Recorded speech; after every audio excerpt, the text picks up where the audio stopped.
સુરતમાં નાસીરનગરના કથિત નકલી ડિમોલેશન કાંડ મામલે શહેર ભાજપની પત્રકાર પરિષદ દરમિયાન પત્રકારોએ પૂછેલા પ્રશ્નો પર ગોળ જવાબ મળ્યા હતા। પત્રકારોના સવાલોના જવાબમાં કેટલાક નેતાઓ દ્વારા જવાબ ન અપાતા પરિસ્થિતિ થોડી ગરમાઈ હતી। તો નાણામંત્રી કનુ દેસાઈએ જણાવ્યું હતું કે આ કેસ કોર્ટમાં હોવાથી વિગતવાર જવાબ આપી શકાય નહીં। જ્યારે કચરા કૌભાંડ અંગે તેમણે કહ્યું છે કે તપાસ ચાલી રહી છે અને દોષિત સામે કાર્યવાહી કરવામાં આવશે। એક વસ્તુ એની રીતે આગળ વધી રહી છે અને એનું ચોક્કસ પરિણામ આવશે।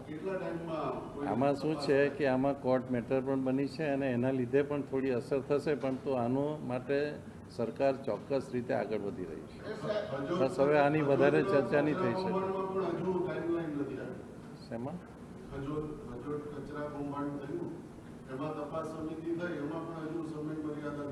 રિપોર્ટ આવશે?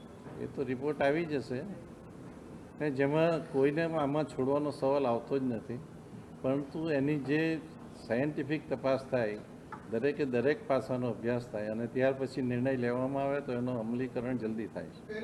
ઓકે, નમસ્તે। આપણે આ વાત થઈ ગઈ ને એ કોર્ટ મેટર પણ થઈ છે, એટલે એનો અત્યારે આપણે કોઈ સાયન્ટિફિક જવાબ